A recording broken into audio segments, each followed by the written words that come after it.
Africa Content TV.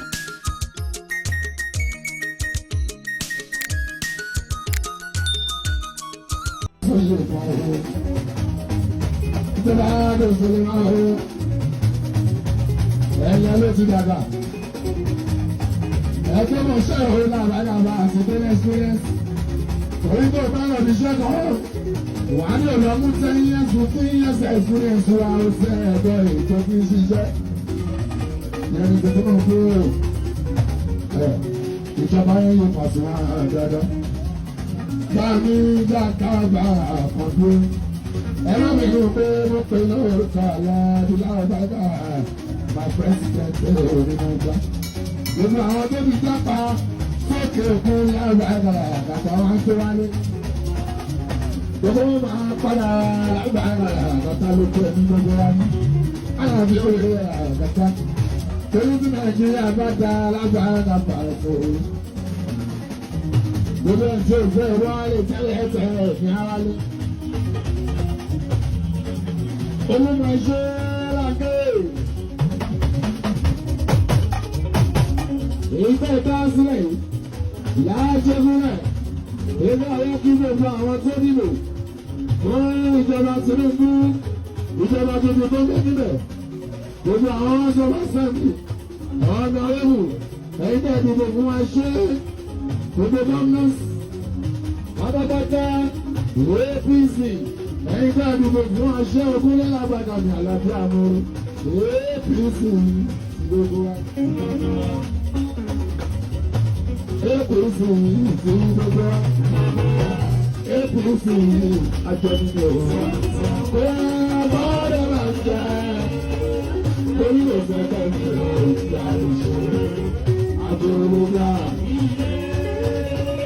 káwọn wá ṣe wọ́n pọ̀ bá gbé ìsìnkà. The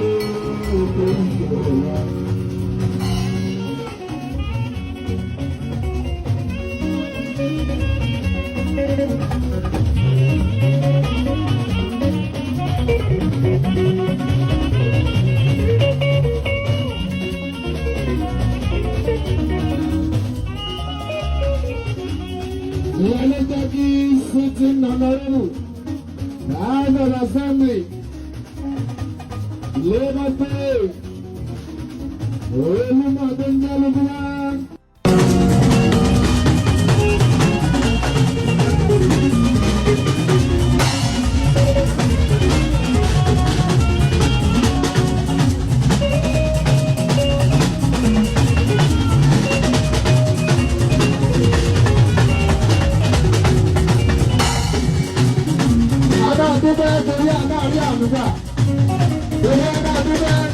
ọmọdé àgbà ọkùnrin obìnrin arúgbó onídá yorùbá haúsá ìdíbò ṣèkírì amáàdúpẹ́ amáàrí àlùkà orílẹ̀-èdè gbogbo ènìyàn lórí àlùkà ọ̀rọ̀ àbá.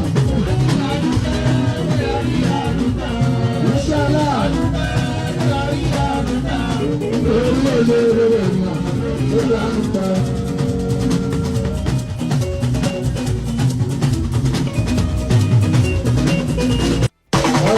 Àgbàlagbé gbogbo rẹ̀ lórí àárín.